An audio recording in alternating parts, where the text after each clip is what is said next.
So, what is it that's on your heart tonight?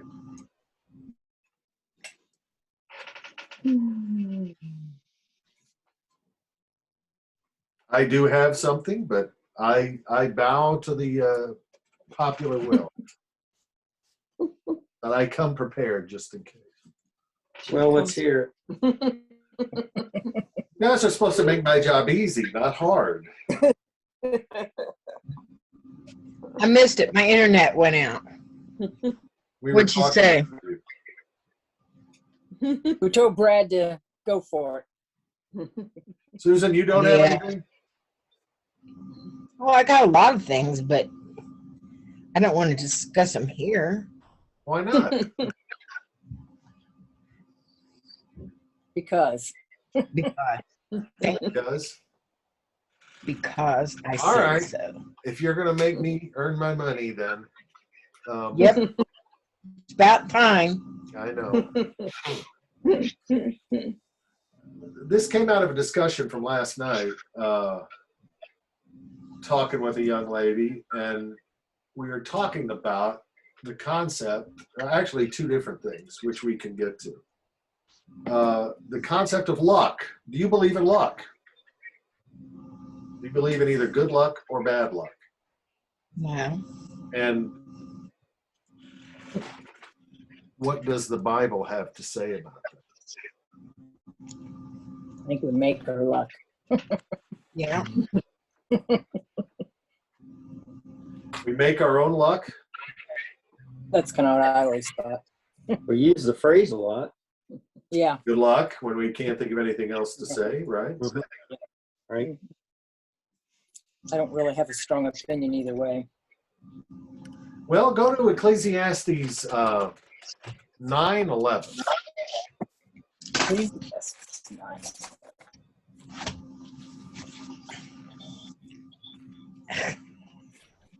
Ecclesiastes 9:11. Susan, that's in the C's. Right before Ezekiel. Okay. Ecclesiastic 9:11. That's fine. Oh, there it is. Oh, gosh. Not one I turn to every day. Oh, it's in the Old Testament. Yeah. Yeah, I'm finding it. Where's Anna? Where's your sister, Susie? I think they started up Bible study again at their church. Okay. Tell her we missed her. She was going to try it. Well, you can tell her we missed her. She But just she lost her, already knew it. she lost her perfect attendance records. Yeah. Well, she knows that he does a better Bible study than he does a sermon, but Okay. she still thinks it's not going to be as good as this Bible study. Probably be back. I said Ecclesiastes 9:11. 9:11. I'll read it. Again, I saw that under the sun, the race is not too swift, nor battle too strong, nor to the strong, nor bread to the wise, nor riches to the intelligent, nor favor to the skillful, but time and chance happen to all them all. Sorry. All right. Everybody else has got kind of the same thing. Plus or minus. Any particular verse? I mean, a particular word or phrase jump out at you there? Time and chance be time and opportunity. Does yours say opportunity? No, but chances to me is opportunity. It's the same thing as opportunity. Mine says, but time and chance happen to them all. Okay. So we don't necessarily look at that when you see the word chance and think of luck or happenstance. What is going on in this verse?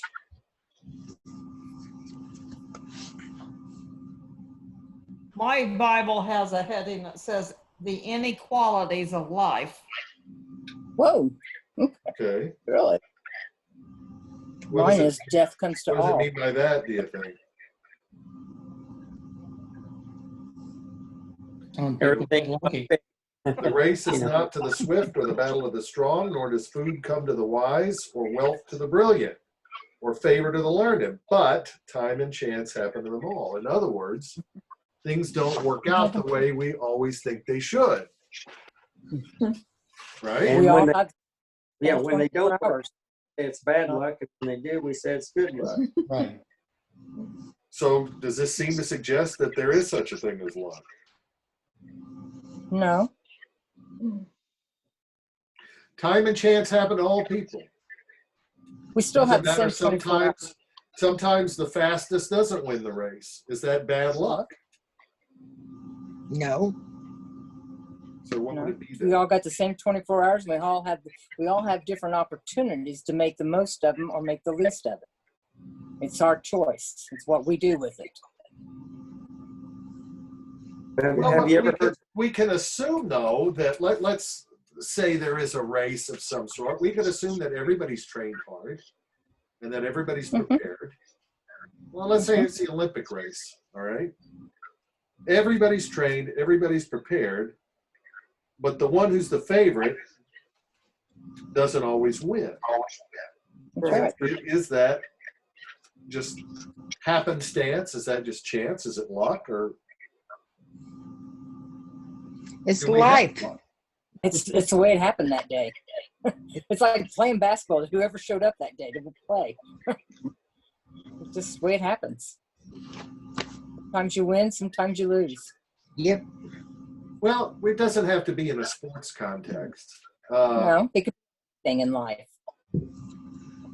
Go to It could be with your. Look at Tony right now. It's a caller. You don't always get what you deserve. And maybe you deserve better, maybe you deserve worse. But you don't always get what you deserve. okay. Go Right. to Nehemiah, also in the Old Testament.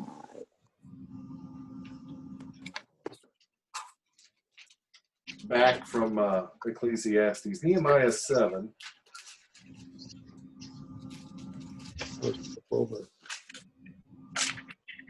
What's it close to? Ezra Chronicles. Nehemiah 7. Okay. Chronicles, Ezra, Nehemiah. Job. 765. 7:65. That's a long chapter.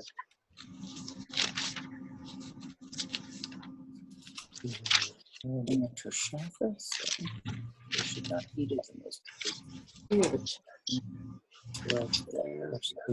They share it to me quick. I don't get that. I don't understand.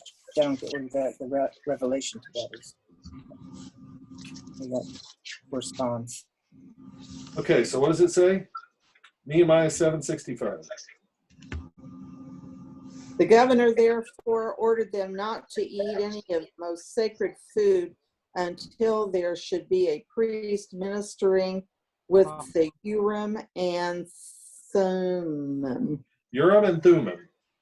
Good Oh, job. the dice. Right. Have The we dice. have we seen that before? I think we've talked about that before. What were the Urim and Thummim? The dice. The holy The dice. what?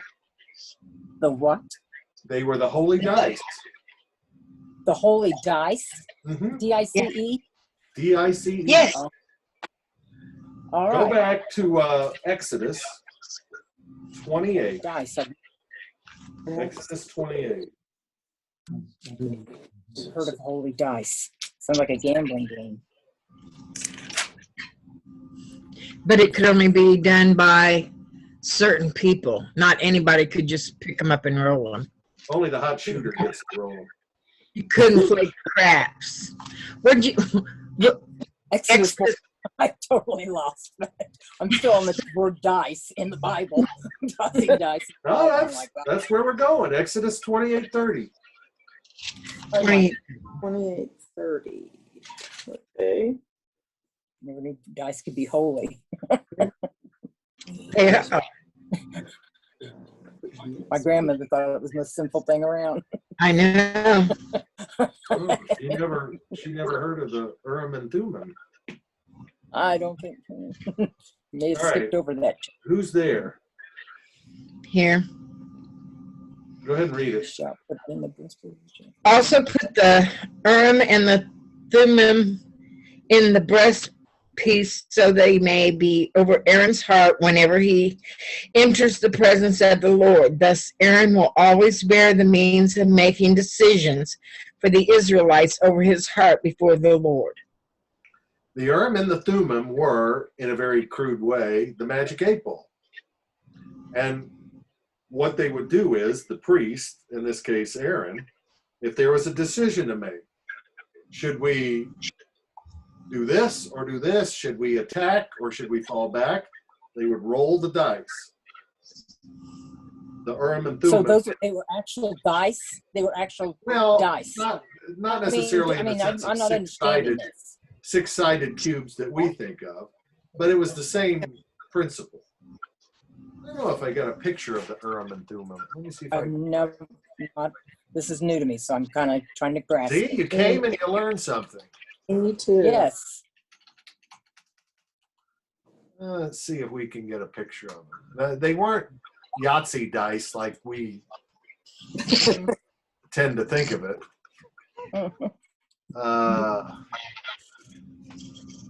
They had strange markings on them, didn't they? They did. They had Hebrew writing on them. Yeah, because they wouldn't have been in ink. Yeah, they would. Well, ours are all in dots. Still used? Would you say, Linda? Are they still used by Jewish congregations? I could not take that. Would be interesting. I could look that up, but I doubt that they would do that. Yeah, but I just, or Here's some pictures of it. Share screen.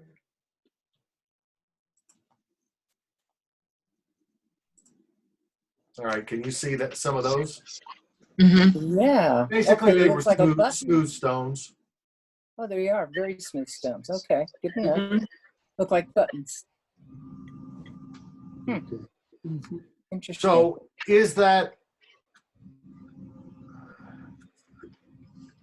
just another way of saying, you've heard that expression, it's a roll of the dice. So what are we to make of that? And again, like a good luck charm. It's like he was carrying with him a rabbit's foot, but Urim and Thummim was his rabbit's foot something. but I mean, God didn't tell him to. Isn't this God's direction and told him Yes. to do these, right? mhm. God told him to And carry then these make with the them. point that Yes. use secret devices. So implication being is God was guiding their direction or something. Okay. That verse we just read from in Exodus was from God, where he's talking about the priestly garments. And he says, put the Urim and the Thummim in the breastpiece. This is the Lord telling them to do this. So Aaron will always bear the means of making decisions for the Israelites over his heart before the Lord. But does God have control over those? That's what you wonder. Since That's the issue. That's the question. You're not just, like I said, rolling Yahtzee dice and saying, well, if it comes up a certain number, I'll do this. If it doesn't, I'll do that. The point of it would be is that since it's ordained by God, that how the dice fall will then, we would imagine, be in accordance with God's will. Mhm. So, is there truly any such thing as bad luck then?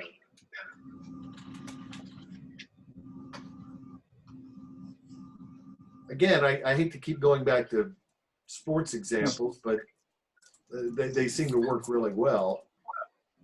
Two teams are playing, comes down to a last-second field goal,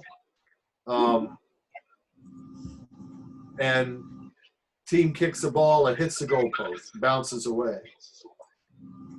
Now, is that bad luck? Did that one team get bad luck? Was that ordained by God? Is it part of his will? Or does God not care who wins a football game? There was a lot of wind that day. What's that? There was a lot of wind. Well, who controls the wind? There you go. I don't know. I don't know.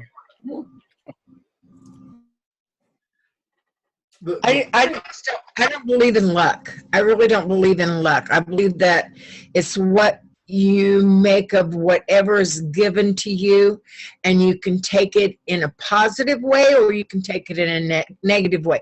It's the same thing. Like, you can take something that anybody else would look at it and think that it was a horrible thing to happen to you, but if you bring the best out of it and learn something from the experience, then it wasn't bad luck.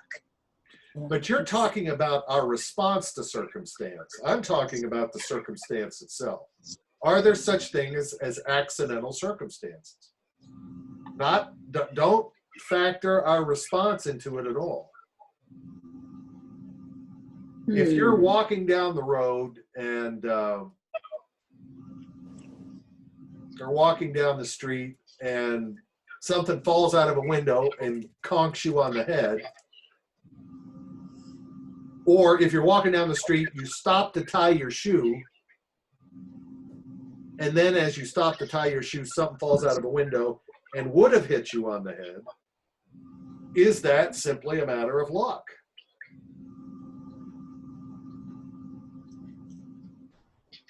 Maybe God's just trying to tell you something. Do we believe in a God that knows all and sees all and is in charge Yes. of it? Or do things sometimes simply happen randomly?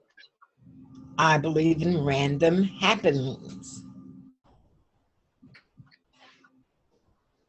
Because he gave us all freedom of choice. Okay, so the person that dropped whatever it was out of the window had a choice of what he was doing. All right, But but he I didn't choose to walk under the window and get hit by a rock. I didn't choose And the that. person may have knocked that rock off by accident. It could have been a wind that knocked You that. didn't choose to fall down and break a leg either, you know? So, No. you know, I don't know. You know, luck. You know, just never thought much about it. I do agree with your point in the sense that we have freedom of choice of how we respond to circumstance. But somebody that has a series of terrible events happen to them might say, well, I'm just having a run of bad luck. Mm-hmm. Is that true? Those are cliches. And if that's true, then you believe in the randomness of the universe. Is that correct? So what you're asking is, do we believe that God is in control of everything, or there's randomness? Well, do we believe that certainly God knows about everything, right? Right. Okay. Just real quick, go to Job 1. And God knows everything, and you know he could step in and somehow knock you over so you wouldn't get hit by that rock falling out of there. But then maybe he allows that rock. If you're saying that, and I don't disagree with that, then it can't be luck. It's not luck. It's God not intervening. It's just like no different than, you know, good luck that somebody didn't get a cancer result. Bad luck that you did get one. It's just, you know, things will happen, and it comes out, I think, a lot of how we react to it, how we look at it, the situation. And, you know, we can call it luck, we can call it life, we can call it anything we want. Life. Let's see what's going on here in Job, and let's look at Job what? Job 1 verse 8, verses 8, 8 through 12.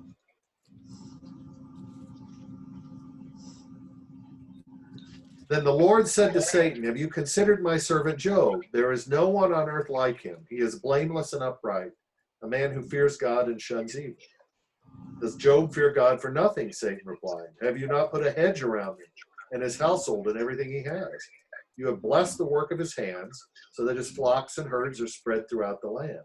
But stretch your hand over him and strike everything he has, and he will surely curse you to your face. The Lord said to Satan, very well then, everything he has and in it is in your hands, but on the man himself do not lay a finger. The verse that kind of sticks out to me there is 12. Because for bad things to happen, or what we consider to be bad things, what's God's role in that?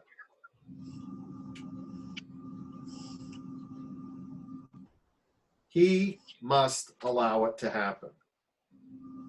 God does not cause evil because evil is sin. But he must, in his omniscience and omnipotence, allow it to happen. That's the only way Satan could do what he did to Job. He had to get permission from God to do it. So what happened to Job was not an accident. It was not bad luck. It was part of a greater design. So does that influence your thinking at all?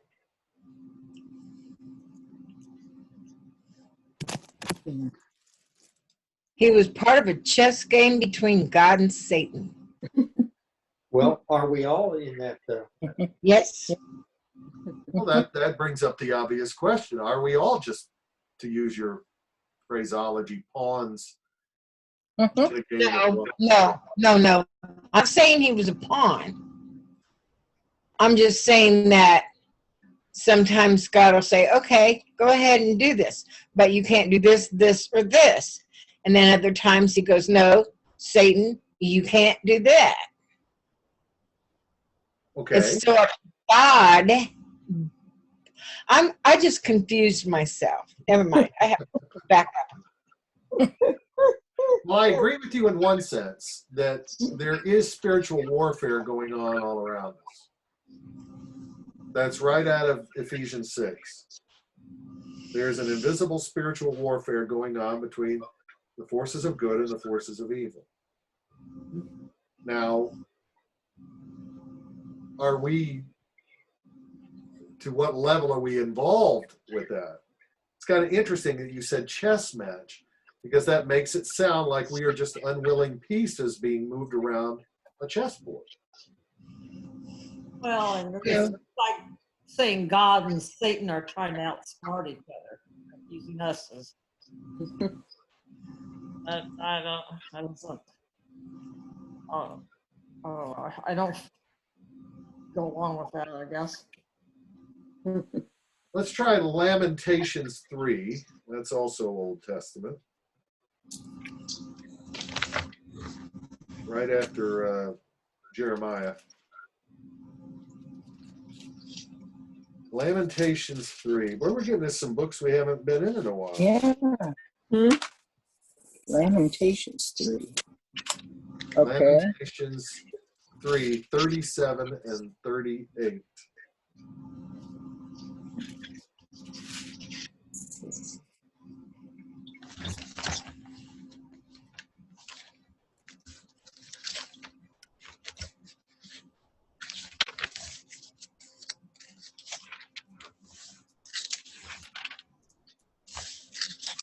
Who has commanded and it came to pass, unless the Lord God has ordained it? Is it not from the mouth of the Most High that good and evil comes? Who can speak and have it happen if the Lord has not decreed it? Is it not from the mouth of the Most High that both calamities and good things come? Do we agree that God is in control and in charge of everything? Yes. Okay. that he is omniscient, he's all-seeing, he's omnipotent, he's all-powerful. And that ultimately his will be done, correct? Correct. Mhm. Okay. So then, what does that say for individual choice and the idea of luck?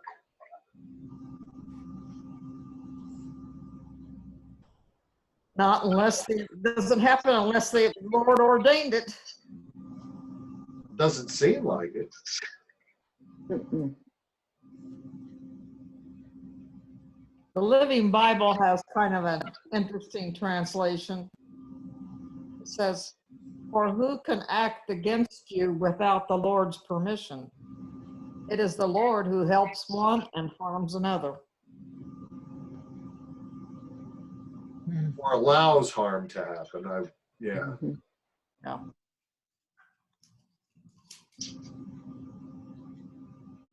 I thought that was quite a bit different actually than I'm just personally uncomfortable with the idea of luck because it suggests that there are things outside of God's control. Mhm. They're either outside of his control or outside of his area of concern. And we know God is very concerned, intimately concerned. But when you say something like good luck to someone, what you're really saying is, I hope it goes well. You know, you're not really, That's, I've thought about that. What should you say to somebody? Instead of good luck, then, which is so common. I find myself saying it all the time. Maybe God's will be done. I don't know. Wish you the best. Or When I was in college, I had a shirt that became my lucky shirt. And I did well on a couple tests with it, and I wore it for every test Oh, I ever okay. took, I think, for the next 4 years. And I still have it. Really? Never got rid of it. But that's immature thinking, obviously. I mean, the shirt possesses no inherent qualities one way or another, but I think we all, in some form or fashion, attach ourselves to things like that. But again, I think if we go that direction, then we have, if you're saying, yes, there is such a thing as accident and happenstance, then you're assuming that there are some things outside of God's control.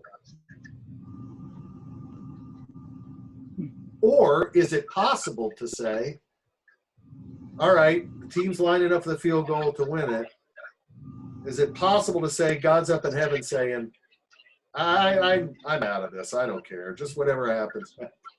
I mean, God still is in control, but he just says, I'll let the chips fall where they may. I don't know. whatever God wants to do, I guess. I guess that'll be a question to ask him. Put that in my book of questions. Right. Write that one down. Oh God, here, I've got a few questions for you. I have seen examples of those field goals where they kick it and make it, and then they interview the winning team afterwards, and they always say, because you can see them praying on the sideline before the kick. Well, that wasn't And a they Hail always say, Mary. oh man, that was great. God was sure with us. How wonderful. But they never talk to the losing team. And I wonder if they did, if they would say, boy, God really screwed us on that deal. I'm sure We people prayed feel- just as hard as those guys over there, and he didn't make it. Yeah. Have you ever watched a ball game with Marvin where his team is losing and the other team does something and he'll say, they're the luckiest team? Like I said, that's just part of the way we think. And Yep. that's just universal. Whenever your team's losing, Yeah. the other team is lucky. You didn't get beat by good playing. You got beat by luck. But if we believe in a God who is in everything, and personally invested and involved in things, I would have to think that everything, one way or another, is in accordance with his plan and with his will. So where does freedom of choice come in? Well, ultimately, we all have the freedom of choice to whether or not to accept or reject God. Mm-hmm. That's the ultimate choice. Mm-hmm. Now, here's a good question for you. Did God sit up in heaven and say, well, I think I'll have Brad wear his green flannel today? Yeah, because he's going to need it for the window up. Yeah. And if he didn't say that, then we must have some things that are left to choice. I agree with Susan. There are things we can control through our own personal choice. I agree with that. I think what I'm wearing today, I don't think God commanded me to wear this. I think he knew I would put it on.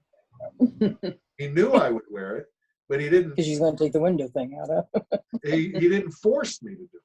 So yes, there are some things in our realm of freedom of choice. God knows we're going to do them, even without causing us to do them.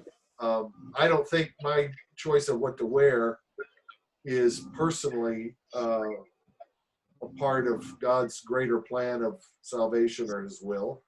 So I think he gives me that freedom of choice to do that, what to eat. So it gives us the little choices. Maybe that's a way of looking Flannel at it. shirt. You can wear a flannel shirt. That was a little choice. Well, God loves his creation and he wants to take care of us, right? Well, but he still gives us the freedom to eat what we want, even though some people eat terribly. And you were talking about Tony earlier, about the smoking. Mm-hmm. If God wanted to, he could snap his fingers and Tony would stop. But he does have that freedom of choice in that instance. But that has nothing to do with luck. That's individual choice. That's not a matter of luck or happenstance. And we may be confusing the two. You understand what I'm saying? No. The decisions we make in life, what to wear, what to eat, whether to smoke or not, these are decisions that has nothing to do with luck or happenstance or chance. It is us being actors rather than being acted upon. It's when we get acted upon and react to circumstance, then we feel that that there's somehow some kind of luck in it. Okay. What was your were there any final decisions made at the meeting last night about the same subject? We really didn't have time to get into it, but the same girl that brought it up also brought up the idea of karma. She believed in karma. Oh. And I said, well, I know that's a very popular idea, but it's not in the Bible anywhere. Yeah. I used to believe in it. I said, that's very much an Eastern philosophy. Yeah. And we just read, for example, when we started out in Ecclesiastes 9:11, if I can find that again real quick, maybe not so quickly.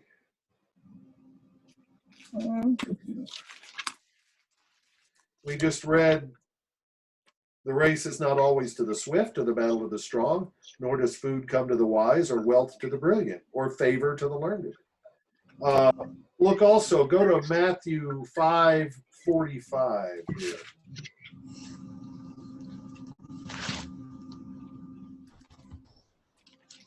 Second half of verse 45.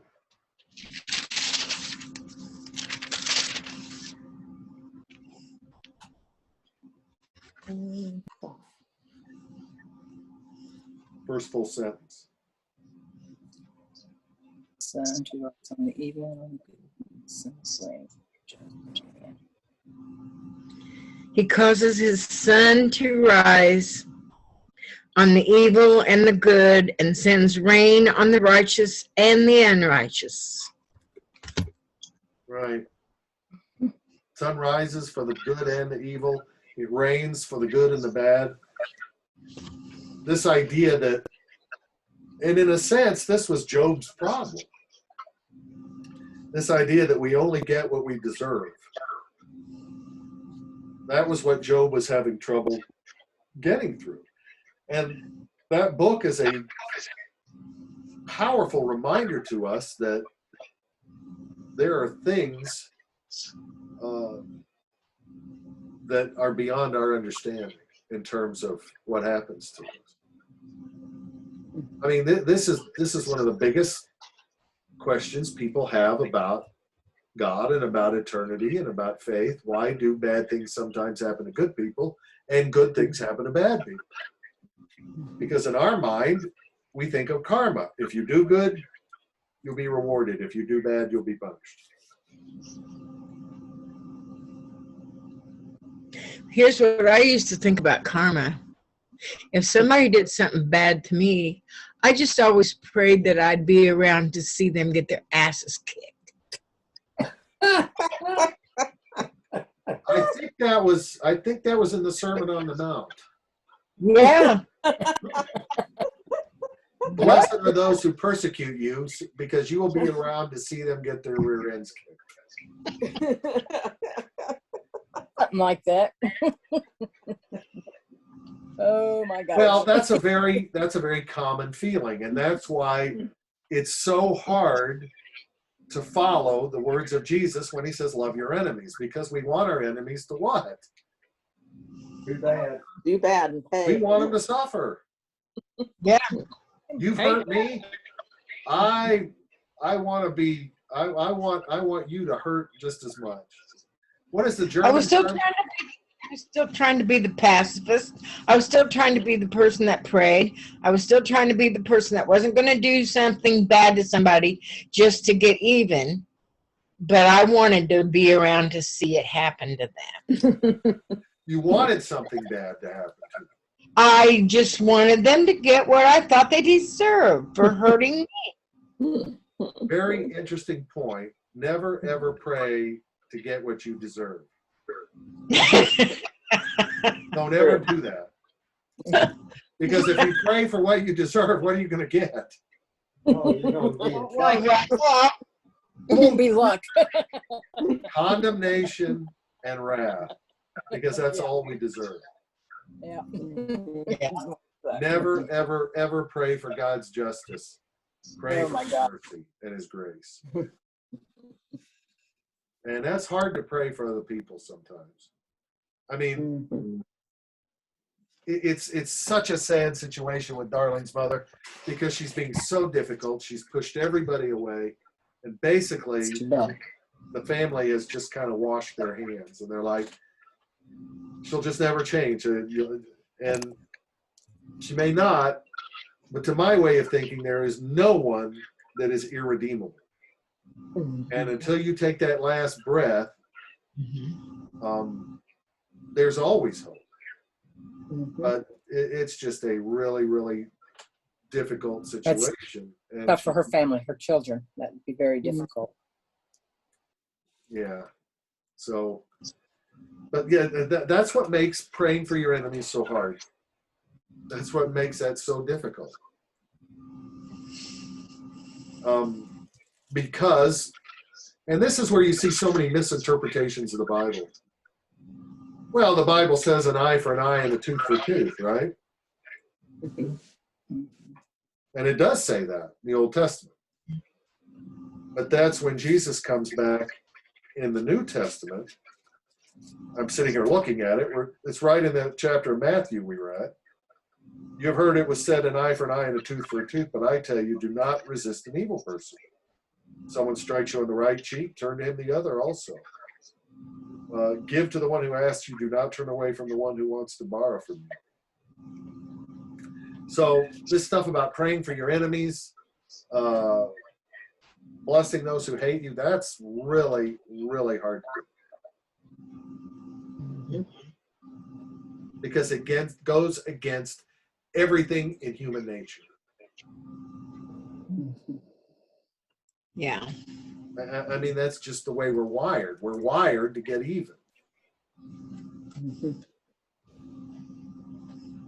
And what the spirit does then, and this is the part about spiritual warfare, see, that's the flesh. That's what the flesh wants, revenge. The spirit wants grace and mercy. So the spirit's always trying to kind of pull you away from that and to remind you, pray for your enemies, love your enemies. By doing so, you heap burning coals on their head.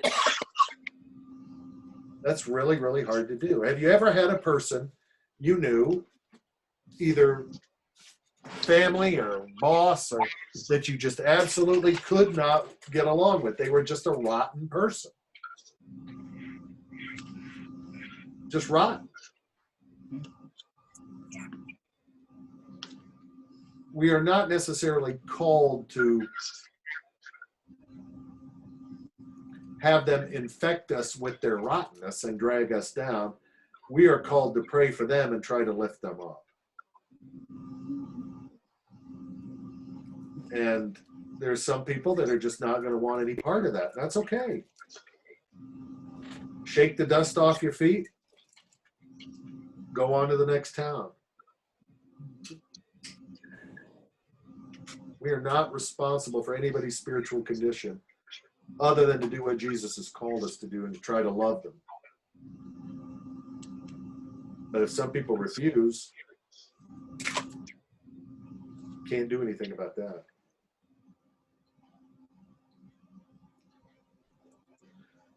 So now that we've decided this luck issue, who's up for a trip to the casino?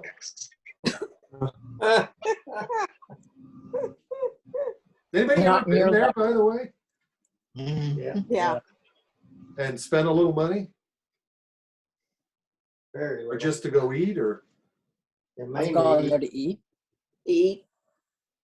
I don't think I've spent any money at We haven't. gambled Indiana there. Grand. No. We did spend a little bit when we were in Las Vegas one time. I've had conferences I bet too, and $20, and in the end, we won $20, and that was it. Yeah.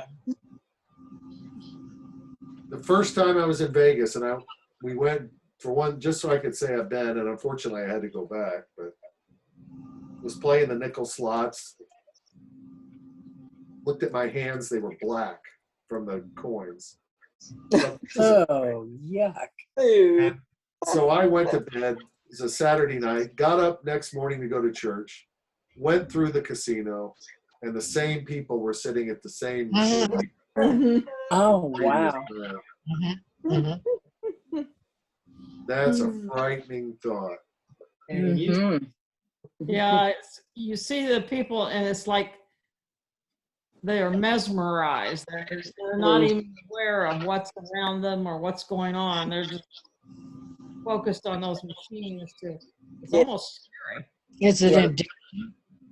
I've never understood the attraction of it. My in-laws used to play back before Indiana had a lottery, and they lived, of course, over in Terre Haute. They'd drive over to Illinois every Friday, spend money they didn't have to buy Illinois lottery tickets. And the rare chances they won, it would be like $50, and they'd just be getting back the money they'd spent on the tickets. So never made Yeah. any sense to A me. lot of money spent on that. Yeah. I I like did have I somebody. won $50, but they spent $300 to get the ticket. Yeah, So it took me exactly. too long to earn that money, to let alone let go of it. Yeah. Somebody explained it to me one time as, well, I go a couple hours, I have a set limit. It's no different than going and eating a nice dinner and going to a show. You'd spend the same amount of money. Well, if you set a limit on how much you're going to spend, yes. Yeah. Yeah, if you can do that. Mhm. Donna's brother works at Indiana Grand, and he said that of all the Caesar properties, Shelbyville is number 3 on their profit list. Really? Believe it. Number 3 The on other- what list? The other 2 are in Las Vegas, and Shelbyville is number 3. Oh, In wow. terms of like highest grossing, most. Yes, most money. Wow. Mhm. Did you I've say had Donna's brother? Yes. Donna's brother? Yeah, he's an accountant. Oh, it's not the one lives in Waldron. Yeah, that's him. Oh, that goes to Baptist Church. Yep. Yeah. Does the Baptist Church know that? Well, they know he works They there, know but he he works there. He doesn't gamble. he He doesn't Okay. gamble. He can't gamble. Yeah, he can't And not gamble. if you're an employee, you can't get Work there. your I employer. You're not guess that supposed makes sense. I guess that makes sense. I find that hard to believe. Number 3. Yep, they are. Yeah, I That's couldn't what- believe that either. Are they He said still? Are they open at the moment, or are they closed, or I don't even Oh, know. yeah. they're open. They're doing some construction soon, aren't they? Yeah, they're gonna expand. But Doing they're some they need to expanding. get people to fill the jobs they got, and they're expanding. So I don't know. Well, anyway, seems like a good place to, before the next weather front comes in, a good place to call it an evening. Sunshine is here. The sun is shining here. Yeah. The sun is shining. All right. Any other thoughts or concerns?